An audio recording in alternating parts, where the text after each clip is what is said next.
I'm listening to Dave Ramsey. Dave, I call him Dave the Dipstick. So I'm listening to Dave and I'm like, how come I can't buy property to cash flow? And then I need to be debt free. I just couldn't figure out how to do that. And then I was reading books about penny stocks and 08 and 09 happened and I lost half my money and I was ticked off about that. So I was selling PNC at the time. And then of course I heard about the concept and I thought, well, there's no way. These people are going to jail. Because Tracy, I had just done some Forex trading stuff and got taken for like $3,000, you know? And Yeah. so I was like, okay, this is a scam. These people can't even explain this to me. But I went home, I read 5 books, and I'm like, this is legit. Hello, and welcome back to the podcast. Thank you so much for being here. All right, today I'm going to play for you an interview I did with Tracy Brunet on the Impact Farming Show last December. I never shared this one with you guys here, so I'm happy to do that today. Go check out Tracy's show if you haven't already. Thanks again to Tracy for having me on. Enjoy. Hello, everybody, and welcome back to another episode of the Impact Farming Show. Today, I have an amazing guest here. I have Mary Jo Irmen joining me, and she is a speaker, an author, podcaster, a YouTuber, a certified IBC practitioner, and I just told her before coming on camera, she is my financial soul sister. So welcome, Mary Jo. Thank you very much for having me, Tracy. I'm excited. I'm excited too. Just so you guys know, Mary Jo is the author of this book as well as another one. And I'll get you to kind of touch on that in a bit. Just read this book and we're going to be talking about farming without the bank. So excited for this episode. And when I said she's my financial soul sister, I finally found somebody that's as passionate about helping farmers be financially successful as I am. So yay. Welcome, Mary Jo. Thank you. I call it German passion, Tracy, because then people think I'm yelling at them. It's just, I'm 100% German. It's how we talk. We yell. Okay. So it's not, nobody should take it personal. We're going to yell at each other then the whole episode. I'm French and Irish, and I kind of blame it on that. I talked to my sister, and she's quiet. She's like, stop yelling. I'm like, I'm just talking. Yeah. My 2 stepkids are like, why are you with my biological child? They're like, why are you yelling? I'm like, we are just having a conversation. And it is too much for them. They are Norwegian. They are like, why is everybody yelling? It's just, we're having a conversation. We're passionate. I was going to say we're passionate. If you ever hear me, so today on the Impact Farming Show, send the doctor, okay? Because I'm near my death. Oh, I love it. This is going to be so much fun. So, Mary Jo, can you talk to us a little bit about your background? And then we'll roll into the farming without the bank concept. So tell us about you. Okay. So I started this concept, I was introduced to this concept in 2010. Okay. And the second that I heard about the concept, I knew that this would work for farmers. I grew up on a farm ranch operation. My dad had purebred Charolais cattle for, it was about 30 years. And then he had a little bit of farm stuff. They dispersed the cattle in the early 90s, and then they just went strictly to farming. So now him and my dad, or my dad and my brother, farm together.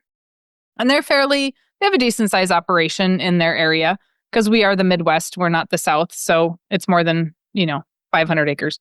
And so they're farming all of their stuff. And so I knew I knew that we had operating costs. I knew that the bank's name was on the check when it came in. I knew that the banks were saying yes or no, and that they had a lot of the control. So when I was introduced to this, I was like, oh my gosh, farmers need this, right? And farmers are very blockheaded. They're very ornery. They're very stubborn. And so, welcome. I will just meet you where you're at because I also am stubborn. And so, ornery meets ornery. And I was like, okay, you guys don't get it. And they would keep telling me, well, Mary Jo, you don't look like a farmer. What do you know? And that you don't know the numbers. You don't know how hard it is. And so I thought, well, you know what? Then I'm going to make you read the book. And so I just authored my book so that people didn't just have to read Nelson's book. So the Becoming Your Own Banker book is where I started. but it's very intimidating. And if I put it in farmers' terminology, then it would make sense. And so I wrote the book so that they had to understand everything, not just the numbers. And then, of course, when I wrote the book, commodity prices, we had $7 corn, So then I heard, well, I don't need you because I'm not operating with the bank. Well, for now. Yeah. And here we are. And here we are. Here we are. Like, what, 10 years later? I don't even remember. I think we're maybe 10 or 11 years into the book.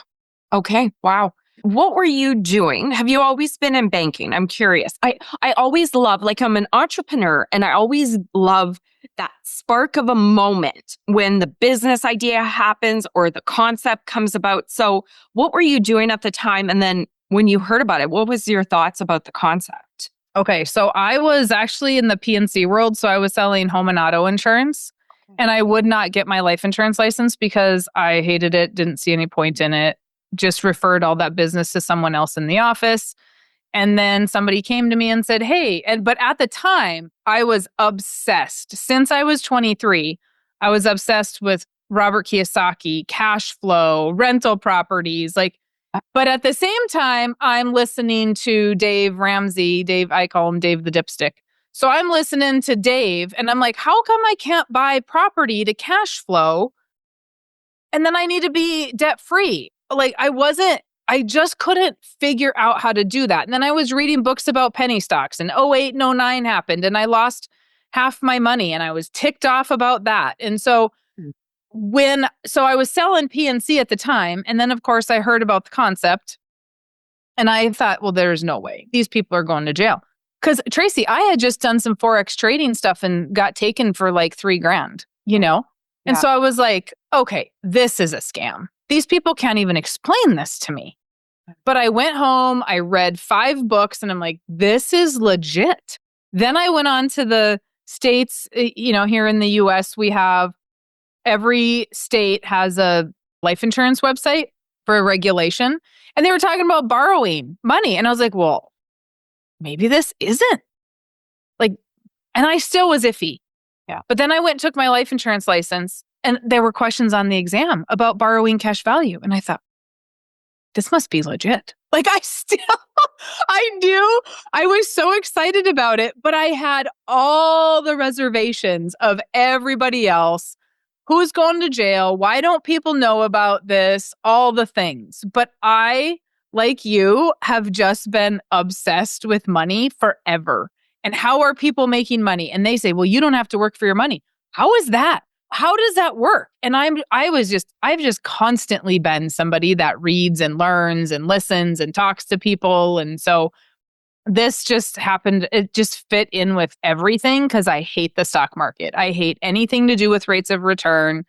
I lost my money in 08 and 09 when our market crashed. And I thought, this is the dumbest thing ever. Why are people putting their money here? I do not gamble. You'll find me in a casino because my husband likes to gamble, but you will never see me put a penny of my money in a machine. Because, I told my husband, I said, if you want to gamble, why don't you just give me your money and then I'll decide if I'm going to give it back? Because that's essentially what we're doing here. If that makes you feel good, I'll just take it for months and then I'll decide, I'm going to give you a little just to keep you on the hook, Yeah. And so the stock market just wasn't my thing. I want cash flow. I want to buy businesses. I've either done some sort of network marketing business since I've been 21, or I had a little chocolate candy business while I was a PNC agent. I've always had multi stuff going on where I'm always trying to make more money. I love it. So much there. And every minute that you speak, you become my financial soul sister even more. Like the Robert Kiyosaki, all of that. I was reading that in university.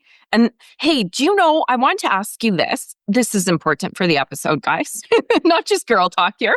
Have you ever heard of David Chilton, Wealthy Barber? Mm-hmm. His concept, okay, he's Canadian and he was one of my first financial books. His whole premise is I guess, a parable, like a business parable. But his whole thing is saving 10% and paying yourself first. So then when I was reading your book and learning from you, I'm like, it's a lot of the same concepts. You're taking care of yourself first, but we won't go there. And the gambling thing, yeah, I went to Vegas. I'm like, well, why would I put like $20 in there? I could just go buy him a shirt and then have it. Right. Then eventually I got bored. So I'm like, okay, I'll play the penny machines. What a waste of money. Yeah, I watch the craps games. I'll just stand and watch craps and then people will explain it to me. Okay. And so then I'm just like, because craps is very fascinating to me and it's very complicated. And so I think it's complicated. I mean, I don't know how to play it, but if you watch craps long enough, I did at one casino. And so these old guys are giving me money and then I won and then I gave them all their money back, but it was like, I'll play with your money, but I'm not playing with my money. Yeah. But, they're just like, oh, you should play. They must have thought I didn't have any money. But no, There you go. Just saving mine. I'll sit in a casino for hours just watching people play. And then you watch people, Tracy, right? Ooh. Like we were just in the casino and when we drive into the parking lot, I look at all the cars. Oh. And I'm like, none of these people should be here, right? There might be 2 newer cars in the parking lot. The rest of them, not in such good shape. You get into the casino, we all have a walker, we're smoking. Where the last casino we were in, I said to my husband, I went out and I said, I hope all those husbands that are in heaven, I hope they're haunting all of these women that are spending this money, these widows that are at the casino. Their husbands work their behind off and they're just out there blowing money. Yeah. Like that's all you got to do. Yeah. It's just, and I don't know that to be true, obviously, but you see a lot of elderly women and there's some of them that have walkers and I'm like, I'm pretty sure you can walk without that walker. They're just people that don't have teeth, people that are there and they're drinking and it's 11 o'clock in the morning when we went through. Like, what are we doing here? Yeah. It's the people that should not be there that are there. Yeah. Oh, I love that. And the passion too. And we were chit-chatting a little bit before on camera and we could go on a whole rant about the school system and financial education. I haven't even talked to you before, and I'm sure we could. Maybe another episode we'll do Tracy and Mary Jo rants. But you're so right. And it's like literally money affects everything that we do. And now I love this. I read your book expecting, because when I first heard this, I'm like, farming without the bank. And the reason I'm being honest is because you get straight to the point and you say it too. I'm like, how is this even possible? It doesn't sound legit, doesn't sound real. So I'm expecting this to be like really hard and complicated.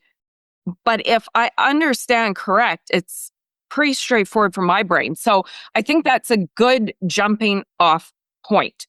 Do you want to talk about this concept and really 101 us, Mary Jo? Like you're talking to a kid. How does this work?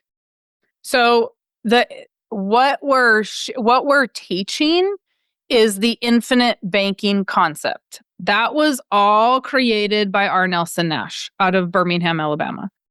There's really essentially 2 pieces to this. The first piece is the piece that people miss. This is a concept, which is a thought process around money.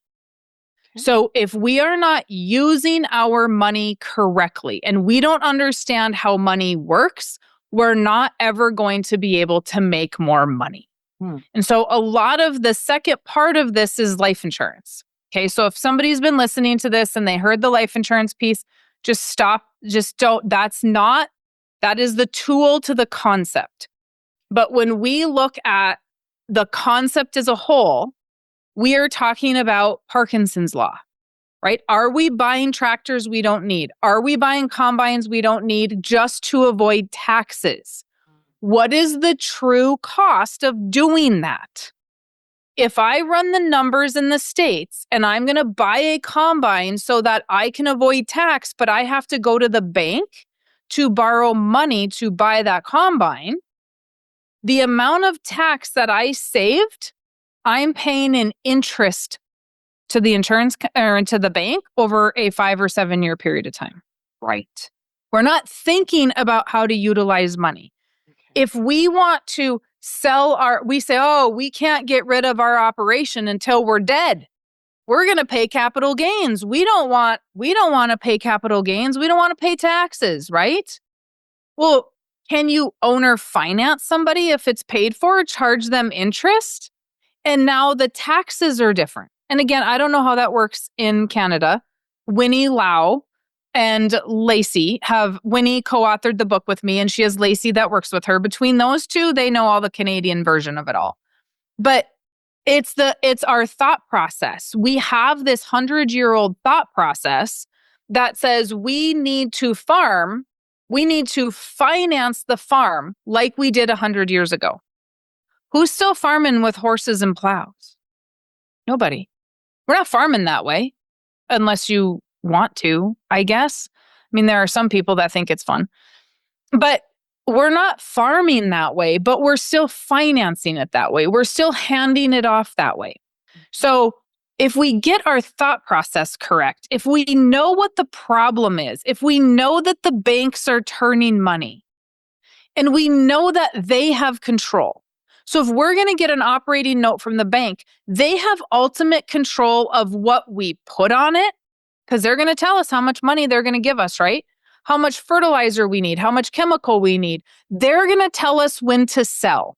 Because if we have to fulfill that note and they don't carry that note forward, well, we're selling when commodity prices aren't going to be the best price because we can't hold it. We're not in control. And so we have to get into a different mindset of what's happening. Nelson talks about the fact that we have the Willie Sutton law, right? Willie Sutton went and robbed a bunch of banks. Why did he rob the banks? Because that's where the gold is. Those with the gold make the rules. Who's got the gold? The banks. Who's determining what you can plant, when you can plant, how you can cash that check, how much of that check you can have? The banker.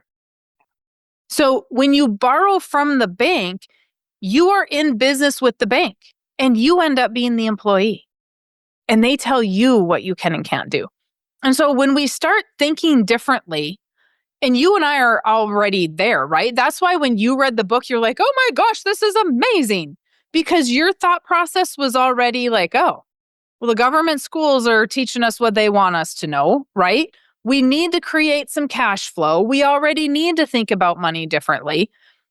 But the people that are struggling all the time, they just think it is what it is. Oh, this is just how it's always been.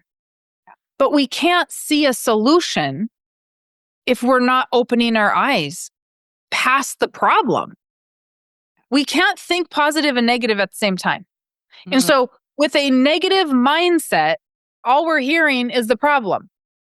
But then we have the solution. It's right here. It's in the book. Right? So we have to look at all of our numbers. We have to know our numbers. So that again, running it like a business. We cannot farm it's not a lifestyle. Farming is not a lifestyle. It is a business, and start treating it like a business. The banks can only take advantage of people that don't know their numbers. Have you ever thought about that? I had never thought about that till just recently. Okay. We have all these people that, oh, the bank is taking all my stuff. The bank didn't apply my grain check correctly. They applied it, instead of applying it all to my line of credit, they applied some of it to my equipment payments. But I don't know what they're doing with it. The bank just gets the check. What do you mean you don't know what they're doing with it? Why is your check going to the bank? You should be walking in with your check and saying, I want it applied here, here, and here. Yeah. So if the bank is going to file bankruptcy and take your land, have you paid attention to all of your numbers? Right? And so the first portion of everything that we're talking about is a concept. The second side of that is when we have our money has a cost to it. We finance everything we buy. We either give up interest by paying cash, or we pay somebody interest by financing it. Okay? So what we want is we need a tool Now we know how to think about money correctly. So now we need a tool of where do we put this money so that we have liquidity, control, guarantees, uninterrupted compound interest. That just so happens to be whole life insurance, dividend paying whole life, not universal life, not variable, not indexed, whole life. And so a lot of people think, oh, I've heard about the infinite banking concept. It's whole life. I'm just going to go to any old agent in the world and buy some whole life. That is not how this works. It needs to be structured correctly. You're going to need some coaching on how to borrow it, how to pay it back, and how to stay an honest banker. But the policy then builds your bank. So you become the banker. You now have to run your amortization schedules. You're going to have to manage your interest. You're going to have to pay it back. Nobody is saying, hey, knocking on your door, hey, Tracy, you need to get this paid back. No, you don't. They don't care. Right.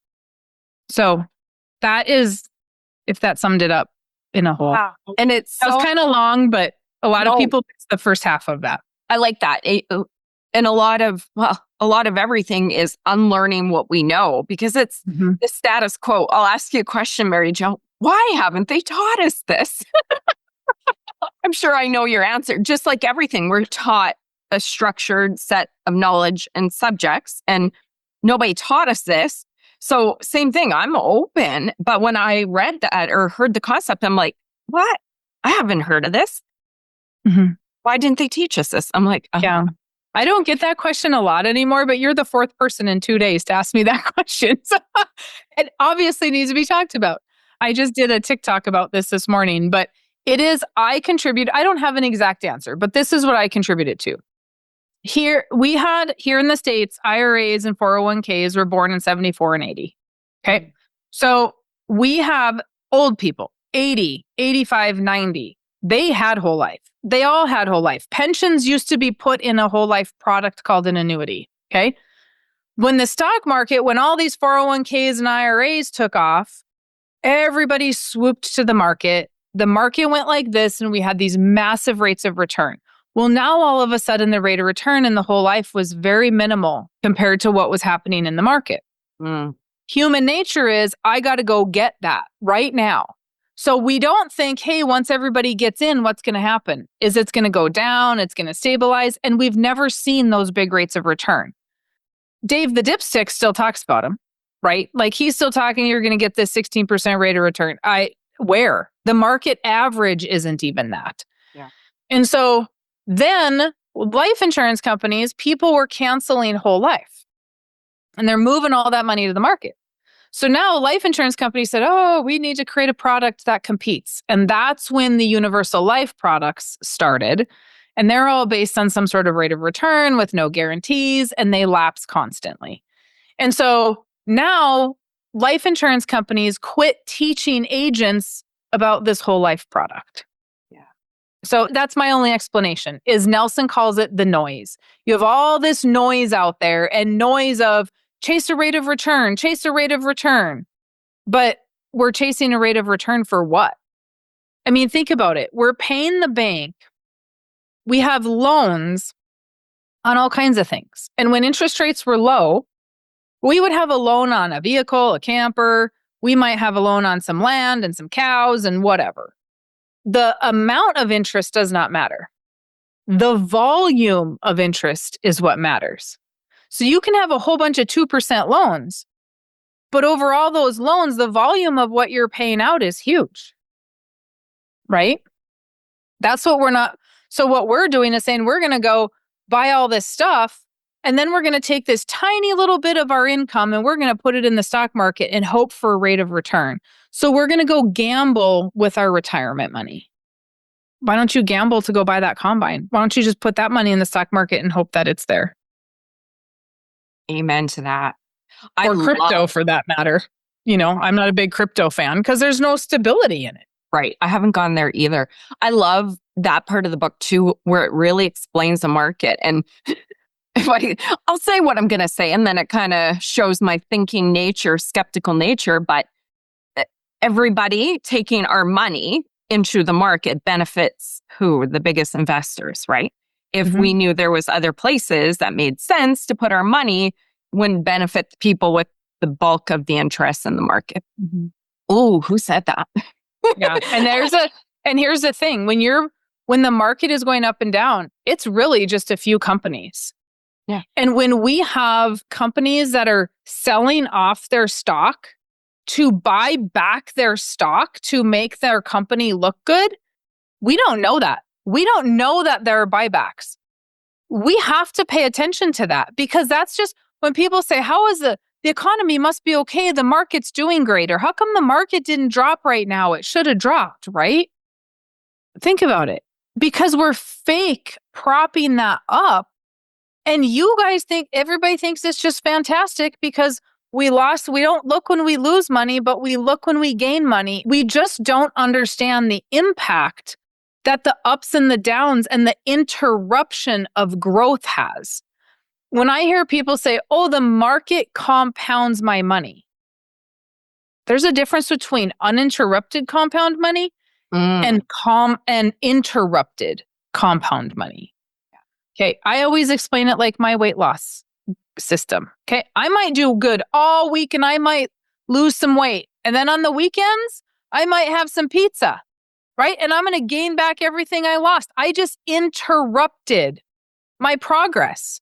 Yeah. What happens when we put money in the market and then it drops? And then we have to start from here to get back to here. That takes time and effort. So if the market drops 25%, I think you need 33% gain to get back the 25 you lost. People think, oh, it's back 25, I'm good. No, it's not.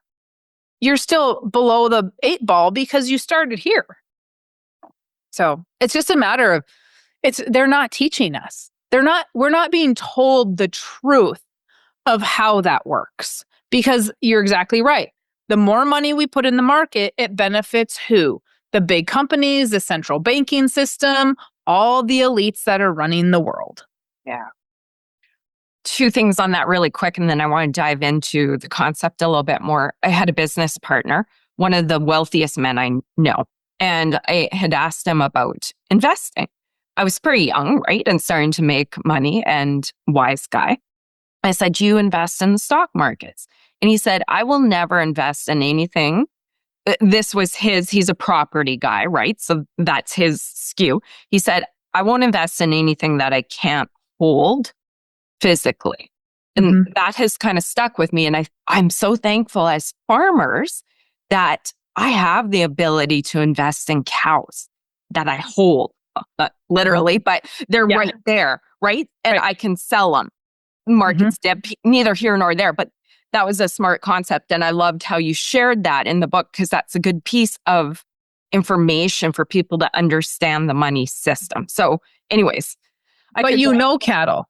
I know cattle. So here's the difference. Yeah. You don't know the market, but you're in the market. You don't know anything about stocks, but you're in stocks. Right. Warren Buffett says you shouldn't be in it if you don't know it.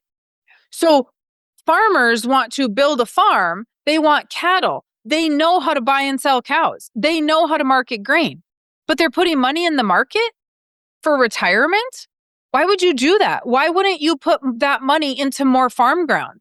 Why wouldn't you put that money into marketing your grain, fertilizer, chemical, whatever? You've got money sitting in an IRA or some sort of investment for retirement, but then you go to the bank and borrow an operating note at 5, 6, 7, 9, 10%, whatever it happens to be at the moment. Yeah.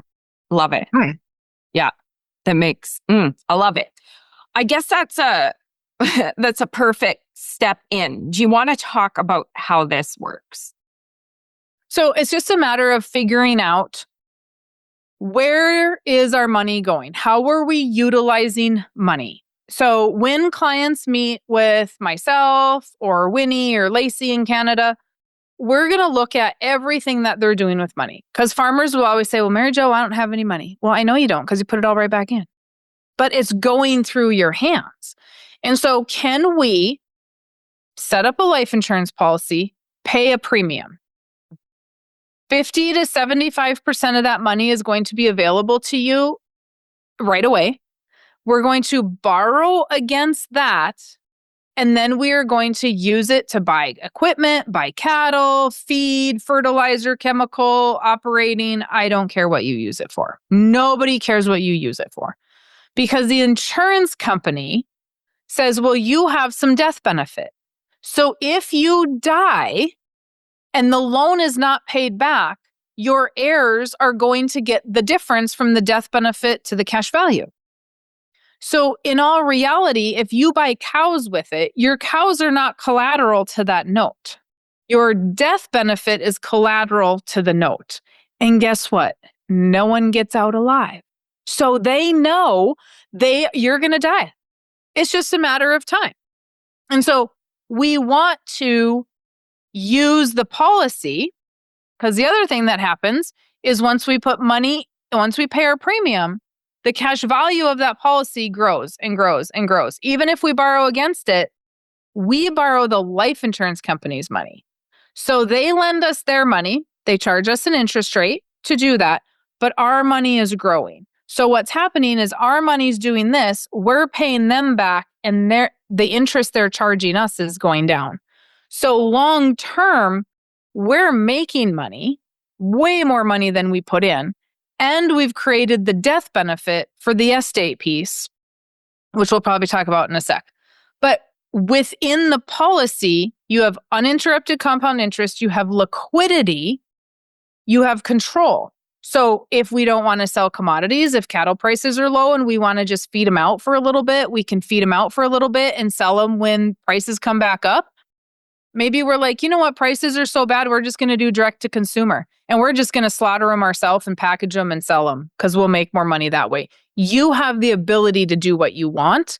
Nobody cares. The insurance company doesn't ask any questions.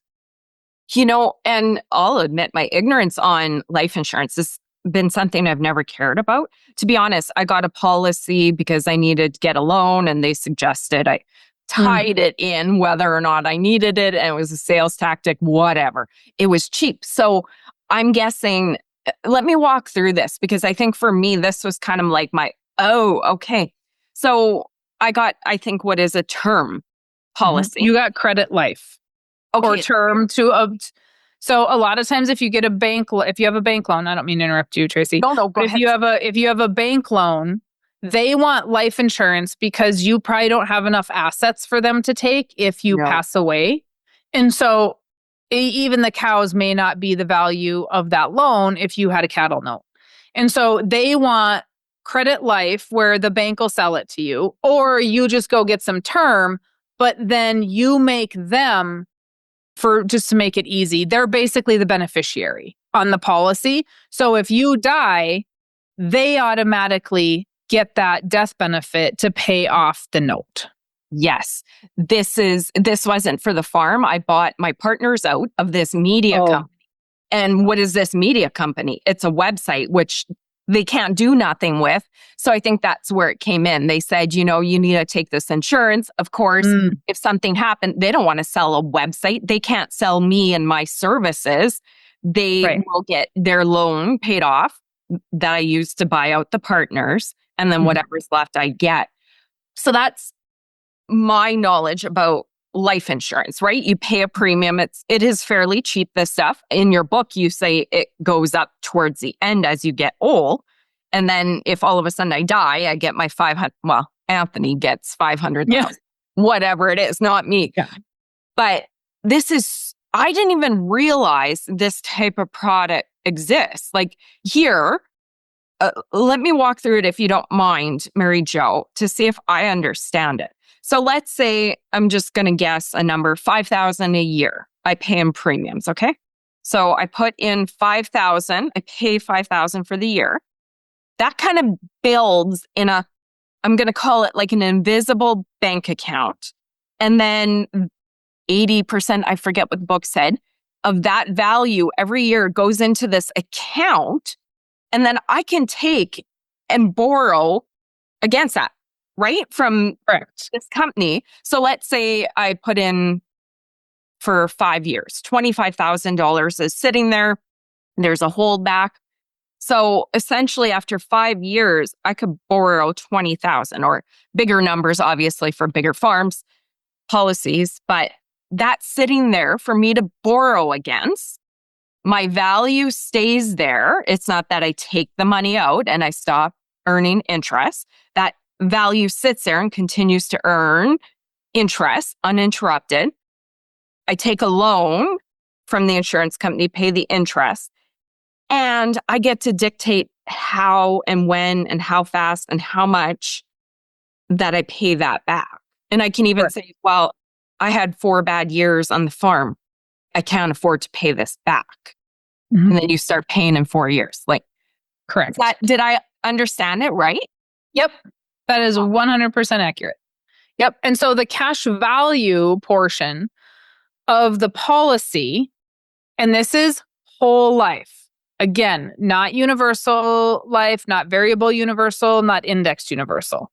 So if we just break down life insurance, there is term insurance and there is permanent insurance. There's only 2 kinds. Okay. Term insurance is what you got super cheap. 2% of those policies ever pay out. That's why they're so cheap. When you get to be 65, they get very expensive because you're likely to die. They're going to pay out. Okay. So under permanent insurance, there's the whole life, there's the variable, universal, indexed. Okay. So whole life with a mutual company pays a dividend. Oh, yes. So the whole life piece of it, the reason we're using whole life is because it's a guaranteed product. The costs are guaranteed, the fees are guaranteed, everything is guaranteed inside there. Premium doesn't go up. So you're correct. Let's just say you put $10,000 in, you'll have access to $8,000 right away that we can borrow against. That's year 1. Okay. By year 10, you've put in $100,000, you may have $105,000. Well, how can you have more cash value than what you put in? Because you're earning compound interest and dividends. And it doesn't matter if you've borrowed it or not, you're going to have the extra $5,000 because you didn't take your money out. When we use cash, we put money in a savings account and we take it out. And when we take it out, we stop earning interest on it. So even though we paid cash, we still financed it because we lost the opportunity for interest. Okay. So back to sorry, I got sidetracked. So No. The cash value of your life insurance policy, it's not necessarily an invisible account. What it technically is they're allowing you to use some of your death benefit while you're alive. Okay. Yes. So as you get older, your cash value and your death benefit get to a point where they're going to equal one another. Okay. So the older you get, the more cash value you're going to have. Because eventually, if you outlive the policy, they're going to just cut you a check for the death benefit amount. Okay. But that account is a contract. That life insurance policy is a contract between you and the insurance company. You have first right to that cash value, not the shareholders of the insurance company, right? I mean, you are part of the shareholders because it's mutual, but like right at the bank has first dibs. You know, they're like, oh, we can't give you any because we need it or whatever that the case may be there. But you have first right to that. And so you can just go online, ask for a loan. They transfer the money to your account. No questions asked. Mm-hmm. So as you're paying premium, you're earning compound interest and dividends to the point where, depending on your age, by the time you're 85, your money might double, it might triple, it might quadruple. It just depends. How much are you putting in? How old are you? You know, people in their 20s and 30s, man, you have a lot of time to compound that money.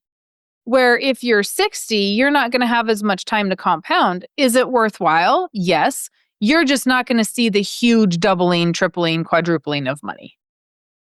I like this. So obviously, I'm trying to get my brain going through. So you're investing in an insurance policy, and then you have access to that. And then your pool of money is earning you uninterrupted interest. You can borrow against that. So it's your own bank, your own loan. Yep. And then at the end of this, then it pays a death insurance benefit to your beneficiary. Yep. Your beneficiaries are going to get a death benefit minus any loan. Right. So this is the piece that's extremely important for farmers and ranchers. because we are losing farms on a daily basis, right? Yeah. People don't want to farm, or they want to. They just can't because it's expensive. Our estate plans are awful, absolutely awful. Estate planners need to actually do their homework and do what's right for people. And so what's happening is we're not passing the farm on with any kind of death benefit. Right. Why does that matter? Because what are you paying for every dollar of death benefit? I call them discounted dollars. So I might put in, I don't know the numbers off the top of my head. Let's just say that I'm going to put in $1 and the life insurance company is going to give me $2.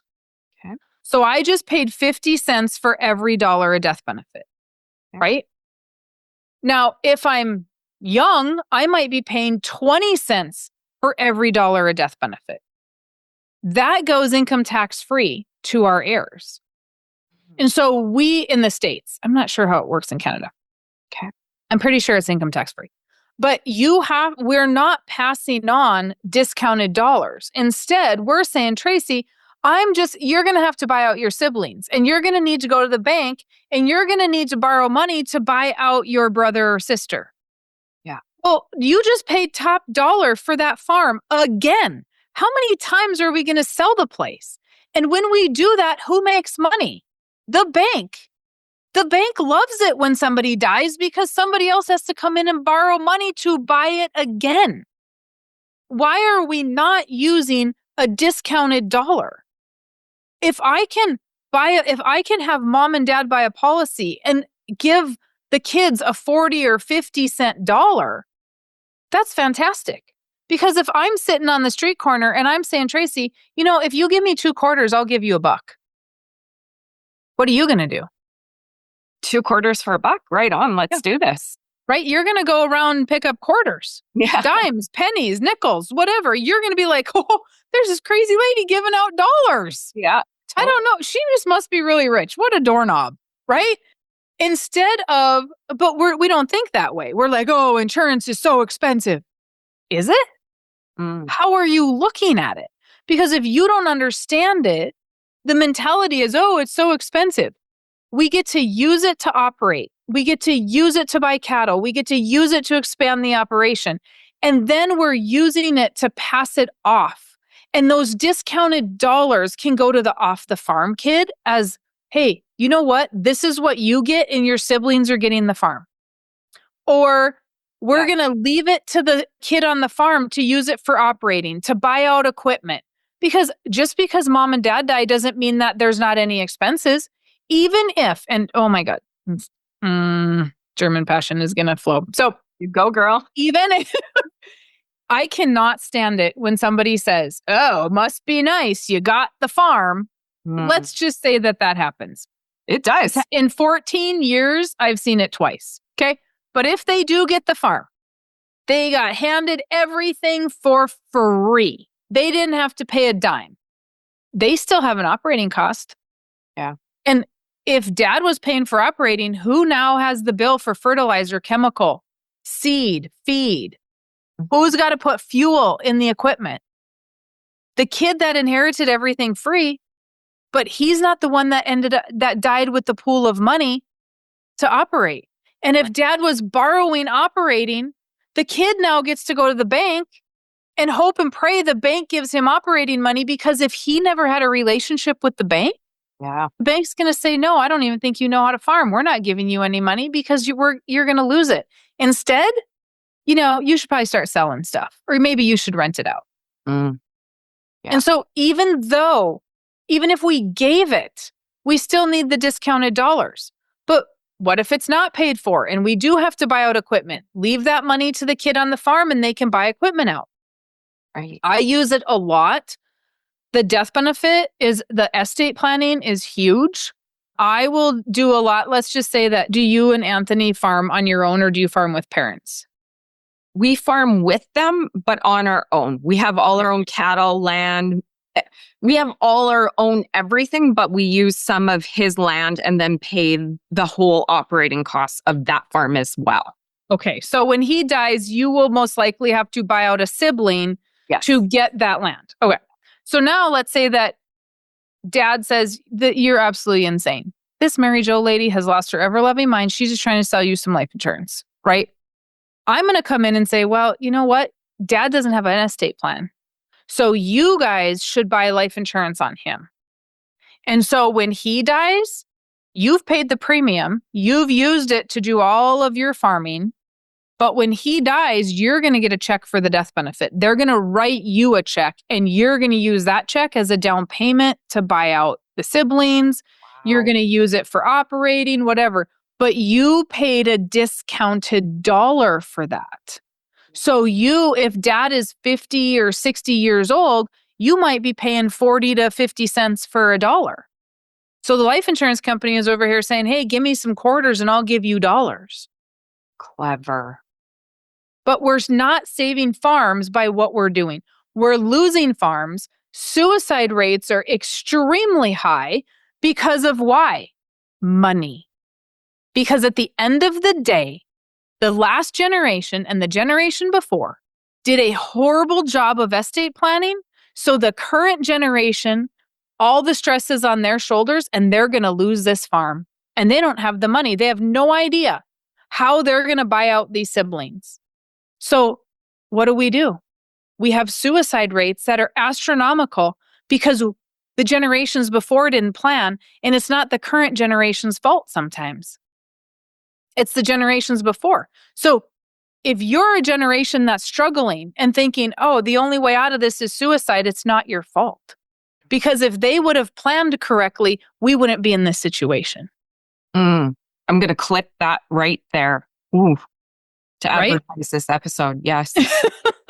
That is huge. It makes me very angry because estate planners, they'll put term in a plan. If they put any death benefit at all in a plan, they'll put term in a plan. Term runs out. Right. And then when we're 65, we're like, oh, we don't have any debt. Show me a farmer not buying land at 65 years old. If that stuff right across the fence comes up for sale, they're going to buy it. My dad will be buying land at 80 if he needs to. It doesn't matter. It's stuff he's farmed forever, and it finally comes up for sale. He's not going to let that go.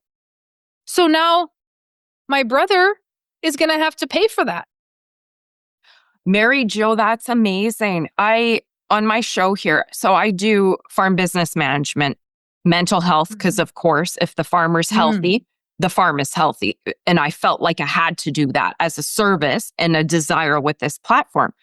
But I just started a deep, deep dive on transition planning. Like, as much as you just said you're passionate and you get angry, I'm angry too, because we look at everything against farmers, the costs, how in debt the majority of farms are because land's so expensive, machinery, everything. And you're right. Like, it's been put on this generation and here they are. And then now maybe they don't even have ownership, but they're like, I need to continue this farm, but then I got to buy out siblings and it doesn't make sense. And then Mary Jo, we wonder why the older generation doesn't talk about transition planning and ignores the conversation because they don't have the answers. They can't figure this out. And why the heck do you want to talk about something that you can't figure out and don't have the answers and you're going to cause World War III between the children? I'm sitting here trying, and I'm going to go into every single little sub-niche of transition planning. I'm trying to figure out how to help these farmers make this happen so we don't lose farms, so people don't commit suicide, right? Because I told the guy the other day, I said, you can go to an attorney and you can pay $3,000 to $5,000 for an estate plan, or you can die and the whole thing is gone because they're going to sell it to satisfy the buyout.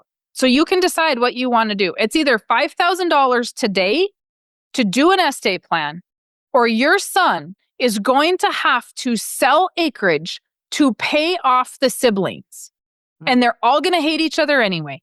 So you're not saving anything. And when you do an estate plan, divide it.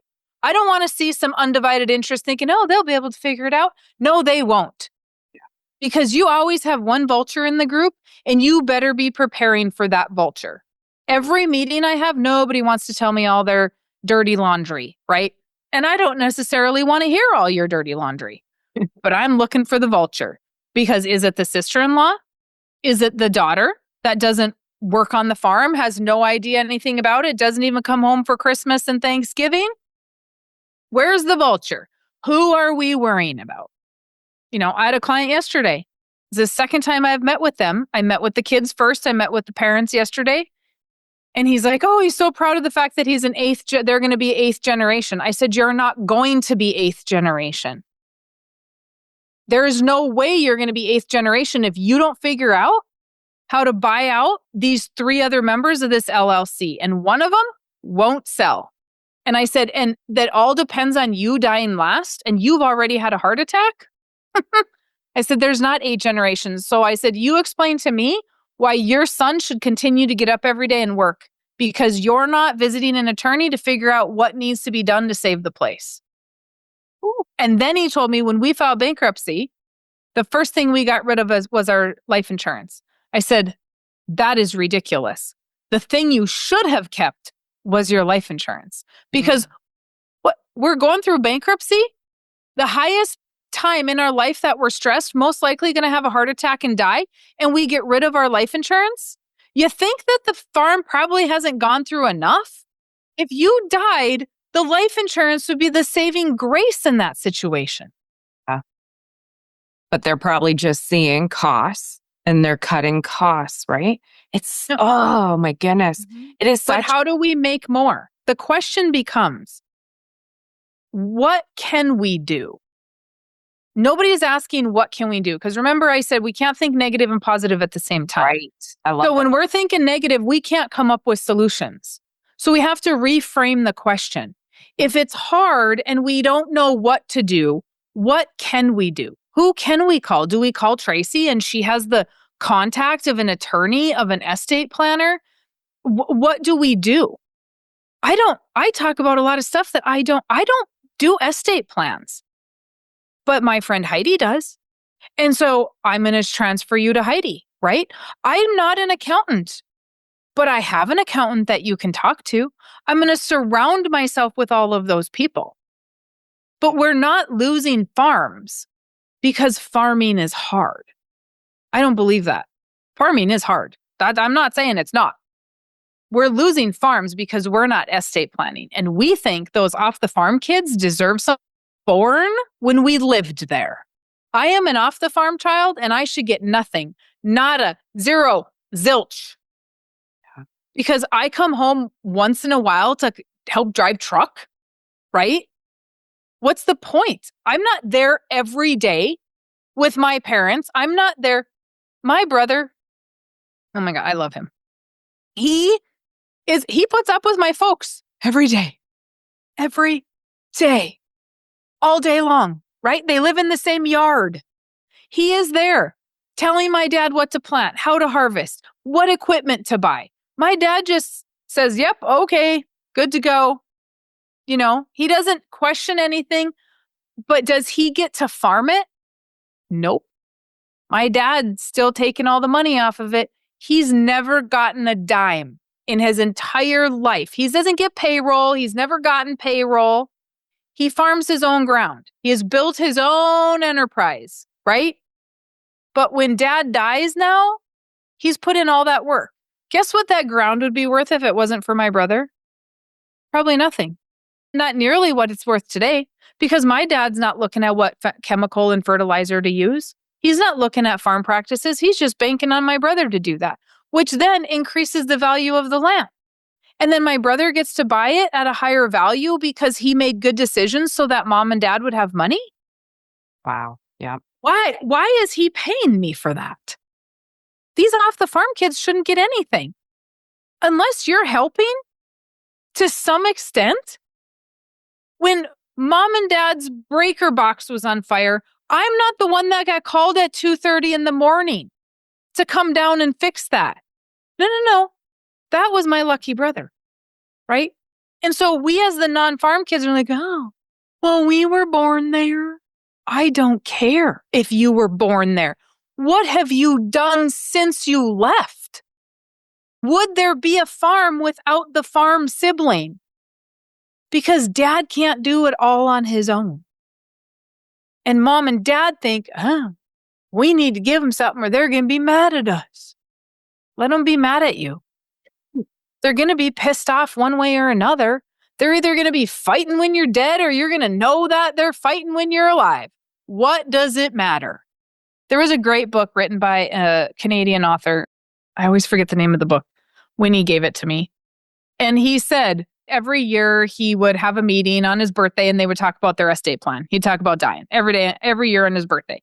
And he said it was great because if there was one kid that was going to be the problem, I knew that before I died. And I could accordingly plan my estate. Clever. Because it's not fair or equal. It's deserving. Who deserves to get whatever portion they're going to get? I'm just going to let you continue on and all the uncomfortable things that nobody wants to say. But Mary Jo, okay. But I can say them because I don't live on the farm. Right. You can't say them because you live on the farm and then you look at like the bad guy, right? Yeah. And there's so much discussion about fair and equal now. And a lot of the advisors I talk to, I'm going to go a different way. Your view as an off-farm child, I'm going to say is unique and fair and very enlightened. I don't think that a lot of off-farm children are going to think that way for the most part. Because they're waiting for their lake home. Well, and fair, right? They're all children. So I'll leave it at that. But a lot of the advisors I'm talking to are now totally down the path that we are splitting this. We are not advising parents to leave it to one child. And that's where it seems like the market mindset is right now. And all the advisors I'm talking to, they and farmers should be planning to give the off-farm children something. So then here's where I'm trying to piece this together live, uncomfortably with guests like you so farmers can get answers. So here's the thing. There's 3 children, 1 farming child. It now needs to be split 3 ways. Okay, fair. That you can argue that is great because they're all children, . But now the problem is the farming child in the farm, chances are the income and the expenses are probably pretty darn close. You're going to have years where you make a lot of profit. You're going to lose. So we're going to assume that the farm needs every cow, every piece of land to operate, and we're not millionaires at the end of the day. I'm going to guess. So here's the problem. Now you got to take and get a huge loan to buy out child 2 and child 3. Chances are you just put yourself in an extremely unprofitable position. Now this, looping back to what we're talking about, this type of policy is where 1, we could either help the farming child, or 2, we could handle the off-farm children. Right? Right. You could leave the off the farm kids the death benefit. Yeah. If you wanted, and let the farm kid the farm. Yeah. Or you could leave it to the farm kid and he could use it as a down payment to buy out the sisters. Okay. Or you could do a trust and say, hey, this is how much money the sisters are going to get. Let's just say that's their sisters. That's not always the case. But the off the farm kids, let's just say that they're going to get, the down payment needs to be $200,000. That's what the death benefit is. And then in the estate plan, it says that the off the farm kids have to finance the one on the farm, and they're going to have to finance him over 20 years at X amount of interest, X per acre. There needs to be some guidelines set within a trust. Okay. So that it's not just a free-for-all, but the life insurance policy plays a part in all of it. It plays a part in farming today, buying everything out today, but it's a huge part in saving farms. Because at the end of the day, mom and dad want to make people happy instead of saving the farm. And I do not understand why we are so concerned about pissing off the farm kids when we're going to piss off the kid on the farm and he's there every day helping us, making it survive. We have our objectives completely wrong, and it makes me mad. We should be concerned about the kid on the farm more than upsetting the kids that aren't on the farm. So I have said this for years. Like, why are you guys working so hard to build it? The stress, the debt, the physical labor, working so hard to build it and maintain it, but you do nothing to protect it. Why? What's the point of getting up every day and going out in a blizzard and finding your cows and feeding them? When if you died tomorrow, it's all gone because we have to sell it to buy somebody out? What's the point? Wow. That's a lot of good information. So I'm a little bit hard. I'm not a softie, and I'm a little bit hard on parents and estate planners, obviously, because the thought process is so broken. The off the farm kids need to understand the expense and the time and the effort it takes to keep that place going. You don't show up for the holidays and get to go sledding and it's all good and great, right? Oh, I get to go out and hug a cow. The cow would be dead if it wasn't for the farm kid feeding the cow. You know, like we have forgotten the hard work of it all. And not every off the farm kid. I'm using that generally, but there are some off the farm kids that are very active. Great, fantastic. Then include them and make it fair or equal or whatever you want to do. But when we look at deserving, it's a whole different mindset. Do I deserve it? Does my other brother deserve it? That comes home once every 3 years? I don't deserve anything. Yeah. Is it getting split? Yeah, it's getting split. I've told them not to. It's getting split. So therefore, I will figure it out on the back end to make sure that my brother doesn't have to have this massive expense and here's the thing. My family lives forever. Like we're talking 98 years old forever. Good for you, Mary Jo. And so I don't know. There's two sides. One is 98, one is 77. So we're already but my brother could be in a position, my mom's side of the family lives forever. He could be in a position where he's 70 years old before he gets it. Wow. What's the point of buying it at that point? Right? We're not thinking about that. I have clients that transition stuff. They start at 55. It's a 10-year plan. By 65, it's all transitioned. That's what we should be doing.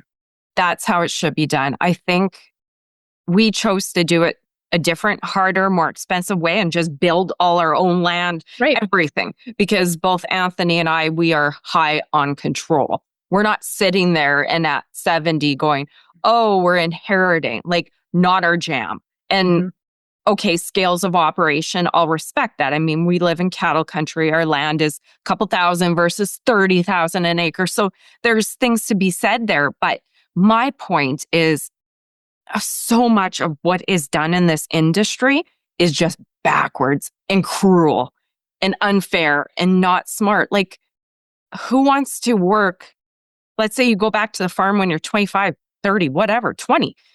Who wants to work till you're 60 and then hopefully get something or find out it's split 3 ways? And yeah, I don't agree. You know why we can't? We can't because of taxes, right? And the land is our retirement. So renting out the land is going to create our retirement paycheck. So even if we quit at 75 or 80, now we've got land rent to help us buy groceries. And we can't sell it because of capital gains. But what if we bought that life insurance policy and did infinite banking? Because all the money we've used to operate, buy cows, feed, seed, fertilizer, whatever, now at retirement, it's just sitting there and we don't need it to operate because the kids are operating. Now, what if we use that to supplement our income? Because we can. And it's tax-free. I think I read in the book, right? You get that. Well, in Canada, it's a little bit different. Okay. It does end up tax-free in a roundabout way, but yes. Okay. But you can use it to supplement income. Instead, again, if you're taking rent from the land and maybe that farm child paying that rent now becomes unprofitable again, I mean, fair. That's probably a great solution, but this is probably even better. Supplement it, or if your policy is big enough, can you live? Because here's what happens. The rent isn't enough to buy groceries. Right. So now the farm kid gets to help mom and dad maintain the house and, take them to doctor's appointments and all this other stuff. Maybe I've had clients where they're like, oh, my rent had to be increased because mom and dad that's not enough for them to buy groceries. It's not enough for them to pay all their expenses. Because guess what? We've avoided paying taxes, so we're not getting any Social Security because we don't want to pay taxes. So we don't have enough Social Security to help. And so now the kid is actually paying more. And think about it. If we do rent and we live 10, 20, let's just say some clients will say, hey, I'm going to retire at 65 and you're going to pay rent for 30 years. That's a long time. Thank goodness. And then at 30 years, I buy it. Did I just buy that twice? Ooh. I paid rent for 30 years and now I had to buy my siblings out. I just bought that twice. Why wasn't I doing a rent to own type scenario? If I was renting it and you didn't want to sell it, why wasn't I doing a lease to own? Why isn't what I've already paid over 10, 15 years deducted from the cost of my purchase price? Wow. Another one. Even if all we did was owner finance them and charge them 5%, we double our money per acre because the interest over 30 years at 5% will double your money. Okay? We don't pay capital gains. We have interest income of 5%. We only pay capital gains on the principal of that payment. And so we're going to pay capital gains, but we're going to do it much slower than just doing a huge sale. So if we have $1 million worth of ground and we do for sale by owner at 5% over 30 years, the landowner just got $2 million because $1 million of it is going to be interest and a guaranteed pension because that land payment's coming in every single year. And worst case scenario, I default and you get your land back. I mean, how bad can I destroy land? Right? I mean, you could, but it's not going to be like destroying a house and burning it down. So you've just doubled your money. So we're saying, here's another one. We don't like the big farmers. Those guys, they're buying everything up. The small guy doesn't even get an opportunity. The big guys can't buy it if you don't sell it to them. Ooh. But you're selling it to them because they're paying you more per acre. You could get more per acre if you owner financed the little guy and charged him interest. You would make the same amount of money. Wow. I think we are solving all the world's problems here. One thing I got to add to that, because I think we just about have it all solved right here. A lot of people are talking about who's paying for the nursing home, the high cost of that. And if I looked at it and we needed to come up with money to pay for the nursing home, oh my, right? Like right now, we're quite nice where we're at and it's all appropriate. But I've been hearing some insane costs of nursing homes, especially in the US. So that's where, again, this policy can come in, right? Right. The policy, the cash value can be used to pay for the nursing home. You're looking at $8,000 to $10,000 to $12,000 a month for nursing home. Costs down here depends if you're dementia, if you're like if you need high care, you're at $12,000, $13,000 a month. That's insane. But let's just talk about that for a sec. Let's just say that we own all this ground and we don't have long-term care insurance. So now we have to sell the ground to have the government Medicaid system kick in to pay for the nursing home. They have to deplete their assets to $3,000. So now the ground has to be sold and the kid has to buy it, or the kid has to pay. So if we got $2 million worth of ground and the kid can't afford that, the kid's going to pay for the nursing home. Which kid is going to pay for the nursing home? Is it all three of them? Or is it just the one that's on the farm so that he can at least save the ground and he will have the ground because he can't buy it now. They're going to have to sell it to somebody else because he doesn't have the money, right? Maybe he's young or whatever. And so if we can't do that transfer now, somebody's going to pay for the nursing home out of pocket so that we don't force a sale so Medicaid can kick in. Wow. And who's that going to be? Maybe it's all the kids. Maybe it's not all the kids. It just depends. Mary Jo, this has been amazing. I think I'm going to end my show and just air this episode every single week because I almost feel like you covered it all. Thank you so very much for your time. I'm going to put show links where people can find you and learn and buy your book. Thank you, thank you, thank you. You are so very welcome. Happy to keep going on the conversation. We could have went for days. Oh, we could have. I loved it. My financial soul sister. Thank you. Thank you guys in the audience, and we'll see you next time. Bye-bye. Thanks for listening to the Farming Without the Bank podcast. We hope today's episode has inspired you to take control of your finances in new ways. Don't forget to check out our website, farmingwithoutthebank.com, and engage with us on our Facebook page, Farming Without the Bank. Join us next week as we smash more financial myths and empower you to accomplish your financial goals.